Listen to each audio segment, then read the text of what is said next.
to the show. Well, I'm with John Broons, the family business guy again, and Sarai's joined us, haven't you? Yes, I have. Thanks And so much.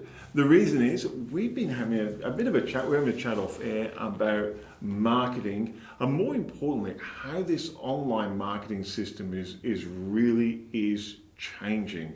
And I suppose from Sarai's an expert in this field, and John, you realise how important it is for family businesses to be online. You made a comment to us last time, was that how many times you look at a family-owned business website and they don't tell anyone that they're a family-owned business. Yes, it is really interesting. I've had the experience where I'm trying to find out more about a particular client. And when I first am engaged to work with a family, generally their businesses, depending on size, are set up as static sites. So it's something as a landing page, but it doesn't encourage people to come to visit them, or it doesn't offer opportunities for people to connect with those members of the family that may be working in the business.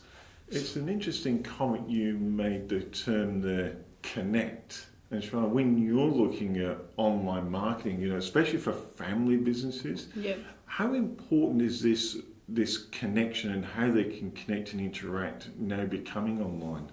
I think it's very important. I think it's something that people neglect often. They think they've got a strong, what they're doing is great, but they don't have that same commitment to the online presence. And I think having a connection and showing who you are, your values, what you do online, on your website to start off, it's almost like your welcoming mat for your house. Do you know what I mean? It's your come inside, let me tell you what I'm about. I think it's very, very important.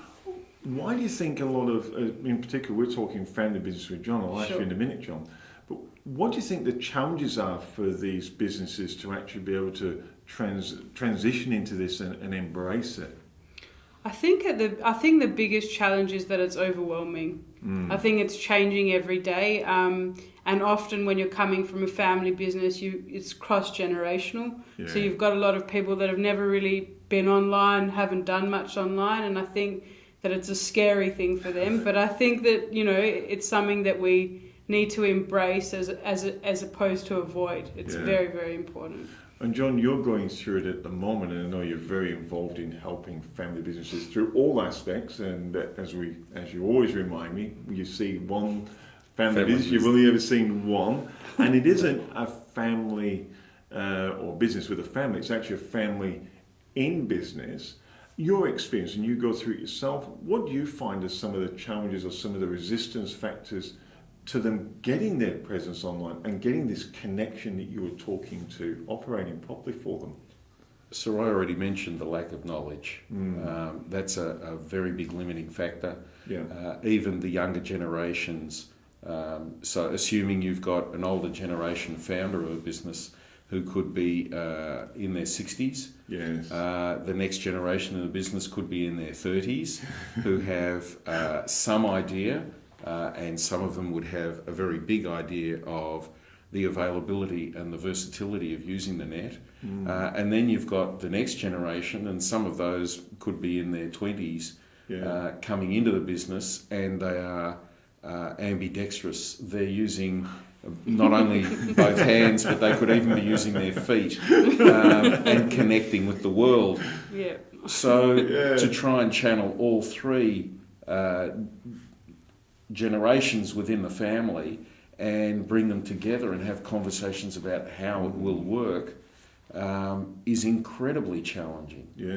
When you're faced with that, what are some of the strategies you employ to get this conversation happening through those generations, and not just with marketing, which we're talking about now, but your general techniques to get them involved, and so we get this interdisciplinary or interactions going on?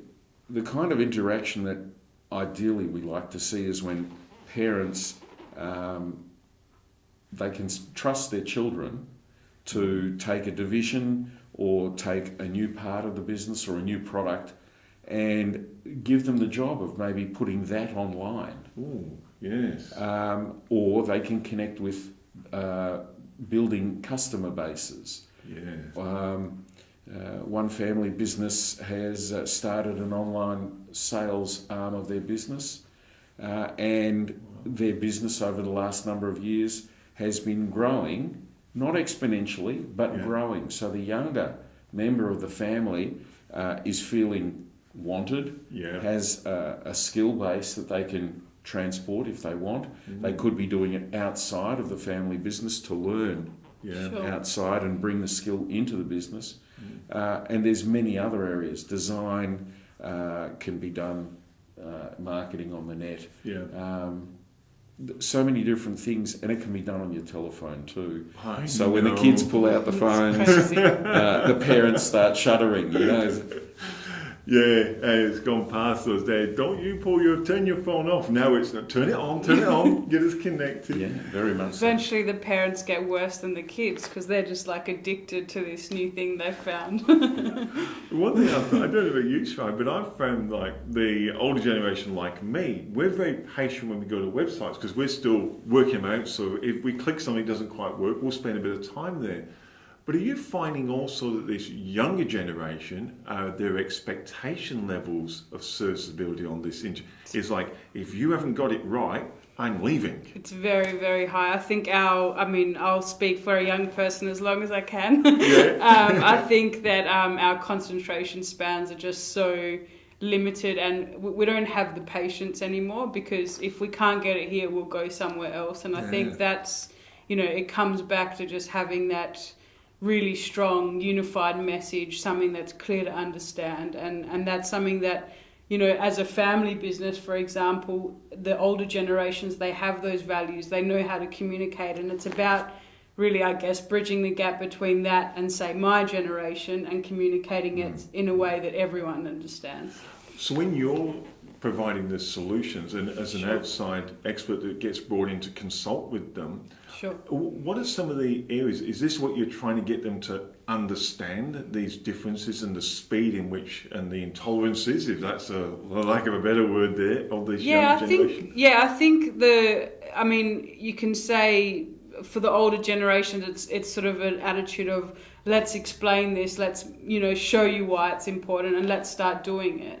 And then it's about teaching the younger generation also to have a little bit more patience and to have it something that is understandable from both. I'm not sure if I answered the question, but just really... There's an implicit thing here, though, for all generations. And the older generation, they're measuring risk in their business. So security is a prime responsibility, and awareness. So the older generation find it very hard to be trusting of the young generation that put everything out on the internet, because sometimes we don't want to reveal some of the things that might come up.